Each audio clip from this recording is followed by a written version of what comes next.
Dr.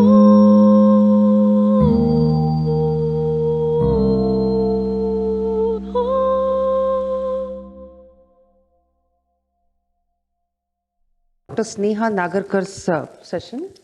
She is going to be speaking on a study of the Indic Education System as reflected in the Caitanya Caritāmṛta, a hagiography of Sri Kṛṣṇa Caitanya.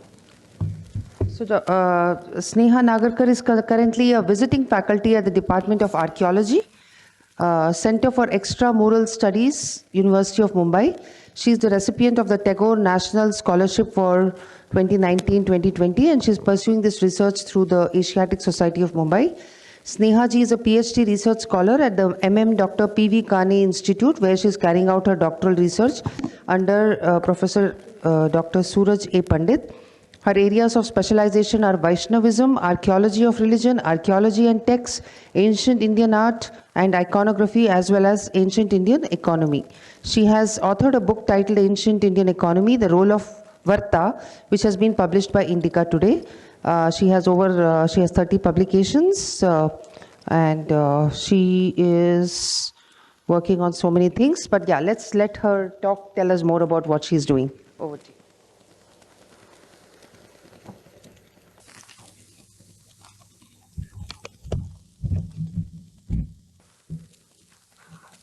Namo Namaha.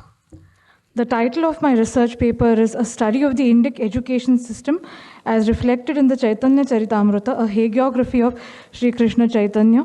The Caitanya Caritāmṛta is recognized as the most authoritative biography or hagiography of Sri Kṛṣṇa Caitanya, who is the well-known medieval Bengali saint.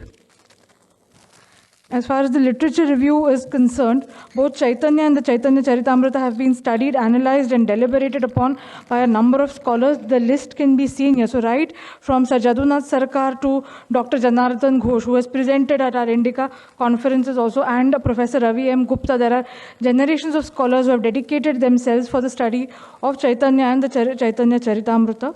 What I have done is that rather than using the text as an end, I have used it as a means to understand the Indic education system in the medieval period, and I've used the text as a historical source.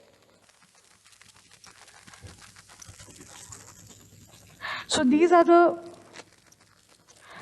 topics that I have covered in the full paper. In the oral presentation, I have only taken a few of them. Now, the Caitanya Caritāmṛta, as I already mentioned, is the most authoritative hagiography of Caitanya, and it is written by Kṛṣṇa Kaviraja, and this is supposed to have been written in Vrindavan around the first 2 decades of the 17th century CE. Now, as in the case of many texts, the date of this text is also a matter of controversy. It is divided into 3 segments, namely the Adi, Madhya, and Ante Leelas, and it comprises of both Sanskrit and Bengali verses and consists of both narrative and didactic portions. I'll just briefly speak about the education of Kṛṣṇa Kaviraja, because that is also very relevant. Kṛṣṇa Kaviraja was initially trained in Persian, and then he also learnt Sanskrit. And in this connection, Sir Jadunath Sarkar has commented, and I quote, that every part of his great poem, that is the Caitanya Caritāmṛta, bears evidence to his profound mastery of Sanskrit literature, particularly of the Bhagavad Purana. And historian Amiya Sen, whom also I have quoted, he also expresses a similar idea and tells us that the Caitanya Caritāmṛta in fact reflects how Kṛṣṇa Kaviraja was himself trained in the various traditional Indic knowledge systems. Now, when Caitanya was born in 1486 CE in Bengal, Bengal was under Islamic domination. And by the early 16th century CE, we have Hussain Shah ruling over Bengal. And there are references in the Caitanya Caritāmṛta to religious persecution, to an apathy shown towards Hindu rituals. And the Madala Panjika, the chronicle of the Jagannath temple at Puri, also records the demolition of a number of Hindu temples. And this was the religious background against which Caitanya developed this whole theme of bhakti in Bengal and Odisha. Now, coming to Caitanya as a student, Caitanya was born in Navadvipa in Bengal, and Navadvipa was a center of Nyaya Darshana, and many students would flock there to learn this Darshana. Caitanya, when he was 4 or 5 years old, his father performed the Hathe Khadi ceremony, and this was the worship of Lord Vishnu. And the father, Jagannatha Mishra, put a piece of chalk in the hands of Caitanya and made him, write alphabets on the floor, something to the, the way those sand alphabets were written. And Caitanya is supposed to have mastered all the alphabets in a very short duration of time. And initially, Caitanya was given basic lessons by 2 Panditas named Vishnu and Sudarshana. And then he was formally educated by Gangadasa Pandita, who taught grammar to him, Vyakarana Vedanga, and Caitanya heard the rules and definitions of grammar only once and became well versed in them. Now, Caitanya displayed some very superhuman qualities, and he gained expertise in all the disciplines of the school curricula. In fact, while still a student, he had a debate with a Pandita called Keshava Bhatta Kashmiri, and Caitanya pointed out a number of errors in one of the poems of this scholar based on Chanda Vedanga. So we realize that Caitanya's training in the Vedangas indicates that these 6 auxiliary Vedic disciplines were integral to the curricula of the medieval Indic education system. And coming to Caitanya as a guru or a teacher, at the age of 11, Caitanya commenced with his teaching career. He debated with a number of scholars on the Tatparya of the Shastras, and we have the Caitanya Caritāmṛta recording that many scholars would flock to Navadvipa to seek education from him, and he came to be known as Nimai Pandita. Nimai was his dak naam or pet name. And after his first marriage, Caitanya went on a tour of East Bengal, and there he taught a number of students. Then Caitanya is also shown discussing a number of Shastras with his students on the banks of the Ganga. Navadvipa is on the banks of the Ganga. And at the age of 16, he started his own Chatushpati or village school and taught rules of grammar by associating them with Kṛṣṇa. So this is till this stage we have Caitanya as a formal teacher, engaging in formal education.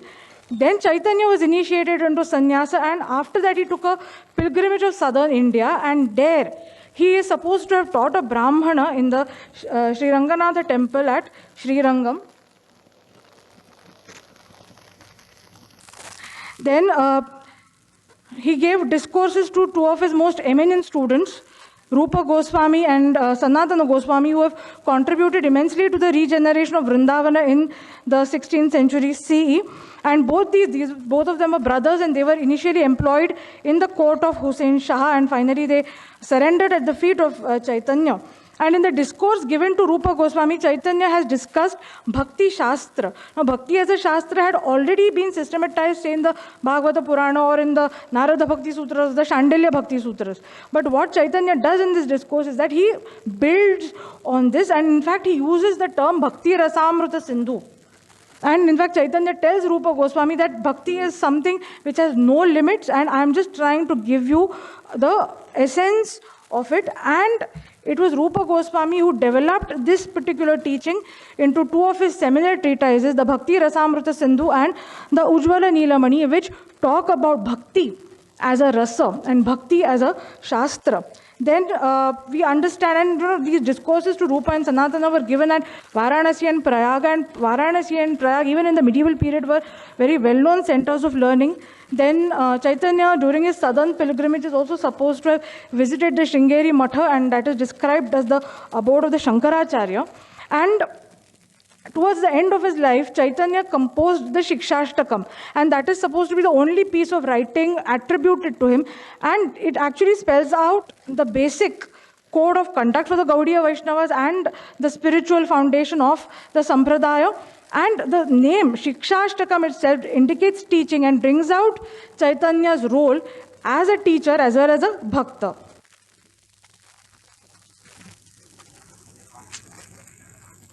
Then the text, Caitanya Caritāmṛta, also speaks about scriptural learning and Swadhyaya. Swadhyaya is something which has been stressed in our culture in the Vedic texts, and Caitanya always emphasized on Vedas and Puranas as Pramana. In fact, the Gaudiya Vaishnavas recognize the Bhagavata Purana as the greatest scripture, and we have Caitanya and Vallabhacharya quoting profusely from the Bhagavata Purana, and Caitanya had told Rupa and Sanatana Goswamis that whatever you write, it should always be based on Pramana from the Vedas, Puranas and Itihasas, and both these brothers carried out the instructions of their master to the very last word. And the Puranas may have also been a part of the curriculum in Bengal, and a number of medieval manuscripts, early medieval and medieval manuscripts of Puranas, Sanskrit Puranas have been found from Bengal as well. Then the Gaudiya Vaishnava Sampradaya does not reject, as Professor Ravi M. Gupta has observed, of scripture-based practice and study for the discovery of Preman. Kṛṣṇa Preman is the ultimate attainment in Gaudiya Vaishnavism. That Kṛṣṇa, the discovery of Preman, does not lead to the categorical rejection of academic pursuits. In fact, Professor Gupta has quoted a verse from the Bhakti Rasamrita Sindhu, where Rupa Goswami says that the Ekantika Bhakti to Hari, devoid of the Vidhi of the Shruti, Smruti, Purana and Pancharatra, is a misfortune. The photograph that you see here is that of the Radha Damodara temple, and this temple had was a large repository of Gaudiya Vaishnava manuscripts. Then we also have a number of references to Panditas. Caitanya himself was a Pandita known as Nimai Pandita. He was taught by Panditas, and there is a reference to Sarvabhauma Bhattacharya, who is being referred to as a Pandita who had numerous students.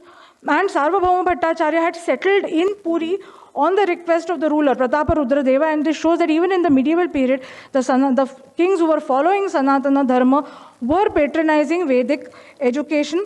And it was Sarvabhauma Bhattacharya who requested Caitanya to meet Ramananda Rai, another very great scholar, during Caitanya's pilgrimage across southern India.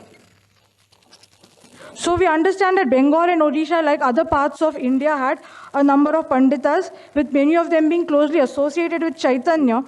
And these copious references, in fact, to the Panditas suggest the endurance and continuance of the Indic education system in the medieval period, when attacks and raids, as well as the intellectual imperialism launched by the Islamic rulers, had become the order of the day. By intellectual imperialism, I mean that the Muslim rulers were starting colleges for Persian and Arabic learning. Their inscriptions were in these two languages. The legends on their coins were also in these two languages. Then coming to philosophical debates, we are told that when Caitanya was on his pilgrimage of southern India, scholars of Nyaya, Sankhya, Mimamsa, that is Purva Mimamsa, and the Advaitins are said to have debated with him, and obviously, as per the text, Caitanya was the victor. Then Caitanya had a debate with the Advaitin Sarvabhauma Bhattacharya, and this was pertaining to Shankaracharya's interpretation of the Brahma Sutras. Then on the same theme, Caitanya had a debate with the Advaitins at Varanasi, led by Prakashananda Saraswati, and it was again about the Shankara Bhashya on the Vedanta or the Brahma Sutras. And let me tell you that here the Purva Paksha represented by the Advaitins and the Uttara Paksha represented by the Gaudiya Vaishnavas, both of them were equally formidable. And in the 16th century CE, Varanasi was the center of the Advaitins, and we have Acharya Madhusudana Saraswati ji, the Chudamani of all the Advaitins of the 16th century, residing at Varanasi. Then as far as the subjects taught are concerned, we of course have Sanskrit and Persian. I know is not a part of Indic education, but it was taught. We have Kṛṣṇa Dasa Kaviraja learning it, and even Rupa and Sanatana Goswamis in their Purvashrama must have known this language. Then the Vedangas were of course taught. We have seen that from Caitanya's own example. Then of course the Shad Darshanas like Nyaya and Vedanta. Then Puranas, I've already spoken about that. Then even Natya Shastra, because Caitanya himself had a good knowledge of Natya Shastra, and Rupa Goswami has written 2 dramas, Lalita Madhava and Vidagdha Madhava. And the fact that those dramas are so well written, it shows that Rupa Goswami definitely had a good knowledge about the Natya Shastra. And though most of the teaching was oral, there was also a tradition of copying and writing manuscripts of texts.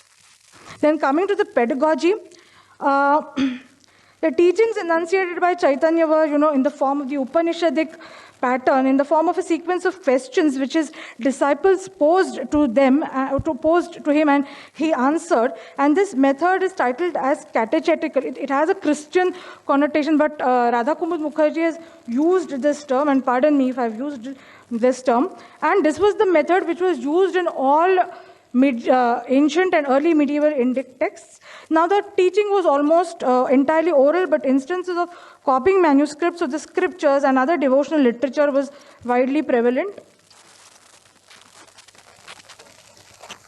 Then the ancient Indian pedagogy, it concerned itself on the principle recognizing and appreciating the individual faculties of the student and enabling him to develop them better. Many of us have already spoken about that, and that is why the greatest discourses on bhakti were given by Chaitanya to Rupa and Sanatana Goswamis, because he knew that they were capable of understanding. And Chaitanya himself, this was against the behaviorist approach. The Indic pedagogy is against the behaviorist approach, which, just creates uniform, chappa jaise students, uniform students all in the same mold. And Chaitanya himself was a product of the ancient Indic education system. And from the references in the text, he must have been given full freedom to learn Vyakarana, the Vedanga Vyakarana, and in all probability, that might have been his subject of choice as well. Then the Indic pedagogy also consists of Shravana, Manana, and Nididhyasana. And if we see the texts of the Shad Goswamis of Vrindavan, who were his disciples, they clearly reflect, they clearly mirror these three principles. And this is just this is an image of a manuscript of the text known as Mathura Mahatmya, which was compiled by Rupa Goswami. Then coming to the last part of the presentation, I'll just talk about the findings and results. Now, the Indic education system, as far as it is concerned, the Caitanya Caritāmṛta conveys to the reader the general educational conditions in Bengal during the late 15th and early 16th and the 16th century CE. In spite of an oppressive Islamic rule, Bengal, like many other parts of India, was able to sustain at least some of the aspects of the ancient Indic education system, that is the study of Vedangas like Vyakarana, the Itihasa Purana literature, as well as the darshanas of Nyaya and Vedanta. Then, from the case of Navadvipa, we understand that the local village schools were the institutions meant for primary education, and their curricula were modeled on the lines of the Vedas and allied subjects. Children from relatively affluent families were often tutored by private teachers before seeking admission to the village school. We see in the case of Chaitanya. Now, the Caitanya Caritāmṛta also chalks out a structure, albeit rudimentary, for the emergence and growth of the education system as found prevalent in many Gaudiya Vaishnava, modern Gaudiya Vaishnava organizations. Kṛṣṇa Kaviraja may have exaggerated as far as the numbers of students flocking to Chaitanya were concerned, but this assertion could well be based on sound facts. This can very well serve as a pointer to Chaitanya's knowledge respecting the subjects he taught in the school, as well as the pedagogy he might have employed for the same. Now, the text is, however, silent about the pedagogical methods used by Chaitanya for the overall character of the Indic education system as extant in medieval Bengal, but one cannot reject the high possibility of Chaitanya taking recourse to the Vaidika method as typified in the Upanishads. Jayashree Madam has already spoken about this today. So, Chaitanya did narrate a lot of stories from the Puranas to bring out his teachings, and Chaitanya, through his scholastic pursuits as a student and teacher, added considerably to the reputation of Navadvipa as a center of Vaidika Pauranika learning. And we must not forget that the Indic education culture, which developed and was strongly entrenched in the town of Navadvipa, contributed remarkably in shaping Chaitanya's role as a pupil, teacher, and scholar. So, this is now my last slide, and I'm concluding. The picture of the Indic education system, which emanates from the Caitanya Caritāmṛta, is partial and sketchy. Yes, it is. But its relevance as a primary source to understand the educational conditions prevalent in medieval period cannot be underrated. It affords a clear perception of the endurance and resilience of the ancient Indic education system in the medieval period against the backdrop of adverse circumstances and religious persecution. The fact, and lastly, I would just like to say that the fact that the Indic education system could brave the innumerable depredations to which it was subjected is due to its pursuit of eternal and universal values directed towards self-realization for every seeker. Thank you, Sri Kṛṣṇa Arpanamastu. Thank you so much, Dr. Sneha. It was amazing. You stuck to the time. You want to say no, just one thing only. Yeah. This is a picture of the Radha Kunda at Govardhan, and I've put this picture here because Kṛṣṇa Dasa Kaviraja is supposed to have written the Caitanya Caritāmṛta in the vicinity of the Radha Kunda, and it is a very sacred, water reservoir, very sacred. Thank you so much. Thank you. So, do you read and write Bengali? I can read, print, and I can speak. I see. I can understand. Yeah. So it's interesting, though you are a Maharashtrian, or at least you have a Maharashtrian name, but you have taken an interest. Yes, and you have taken so much interest in the history of Bengal. My grandmother, she was born and brought up there, so she cultivated in me a love for Bengal and Bengali culture. I see. Any questions? Any hands up there? Yes. Nomesh ji is going to disrupt.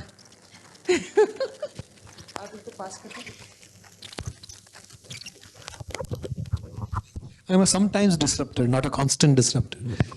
So this is amazing, fascinating. Thank you very much for the talk. How is it that the popular image of Caitanya Mahaprabhu seems to be that of someone who is, only talking about bhakti, and all these other aspects of his genius, at least in popular perception, they don't seem to be present as much?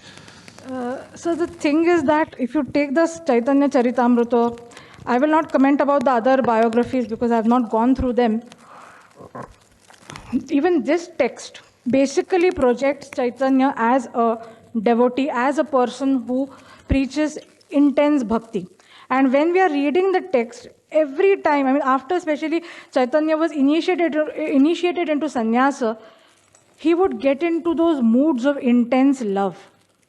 And those moods would be so recurrent that in a way that was the image, or that was the sentiment which was reaching out to the people. But at the same time, that was one of the reasons I took up this topic, was to present a different dimension of Caitanya Mahaprabhu, because the text also, it does justice to Chaitanya's role as a teacher also. That is why his last teaching, the Shikshashtakam, it talks about Krishna Prema, it talks about Krishna Bhakti, it talks about Krishna Nama Sankirtana, Kirtaniya Sada Harihit. At the same time, it is called Shikshashtakam because the text is recognizing Caitanya as a teacher also. And in fact, we see many of his disciples, some of them were older to him. In the case of Rupa and Sanatana Goswami, they were almost his age. So, he had that kind of a brother, a fraternal bond with his with his disciples. So that is even in later literature actually, even for that matter, I would even say that, the media, the modern electronic media has also, projected this image of Caitanya more as a bhakta and as a person who taught bhakti. In fact, even Kṛṣṇa Dasa Kaviraj says that the Lord has taken the avatar to teach bhakti. That is what he actually says. So it was the later media also, and somehow, sir, many a times finally his role as a bhakta with that emotional intensity is more appealing to the people.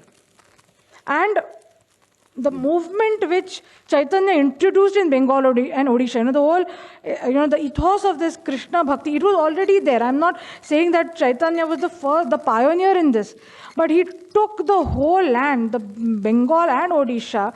He in a way, his ideas of bhakti as against jnana and karma appealed to a lot of people, and many of his disciples, many of his followers were from the peasant class. Even today, when we go to Braja, when they have the Vraja Mandala Parikrama, the devotees who come from Bengal, many of them come from very modest backgrounds, but they have the greatest devotion for Lord Sri Krishna, Srimati Radhika, and Caitanya Mahaprabhu. So he took bhakti to common, and one reason is that he advocated Krishna Nama Sankirtana, which does not have any maryada of, say, gender or age or, your Varanashrama. Anybody can take the name of the Lord. It can be taken anywhere. And that too, he emphasized on congregational chanting. So in a way, he took religion, a religious practice, because japa is something even Bhagavan has spoken about in the Gita, Yajnanam Japa Yajñosmi. So he took this japa, he took this chanting, to the congregational level, to the collective level, and addressed the society as a community. So that was another reason why his image as a Krishna Bhakta, as a person who advocated bhakti, became more popular. I think that is my interpretation. I welcome comments from the audience. Yeah, no, thank you. Thanks a lot. I really appreciate your pronunciations, actually. It's Bhakta, not Bhakta, and things like that. Very good. Thank you. Thank you, sir. Thank you very much. And so now, sorry, you have a question? Yeah, no, I don't have a question, just an observation. It is very wonderful the way you explained Caitanya Mahaprabhu. And, all the things that you are mentioning about taking it to congregational level. So one thing I would say that this, particular to this, Gaudiya Vaishnava Sampradaya and to other Sampradayas in medieval India, was the necessity of political power. So when the Gaudiya Vaishnavas were persecuted in Bengal by the Bengal Sultanates, so they migrated to Odisha, and at that time Odisha was ruled by Eastern Ganga dynasty and later onwards by Gajapati dynasty. So those Kshatriya kings, they did a lot of institutional like building. They built the mathas around which this tradition flourished. So this is a very contemporary learning also, that without political power, all those educational or anything that we are talking about will just go for a toss. So that was my observation. Very true, sir. Very true. Correct. That was wonderful. And also there was a connection between Caitanya Mahaprabhu and Madhvacharya also, in the sense that he went to Udupi. The Gaudiyas call themselves the Madhava Gaudiyas. Madhva Brahma Gaudiya. They use the word Madhva Brahma Gaudiya Sampradaya. But there are some scholars who refute that also. SK Day has tried to refute that. Right. Anyway.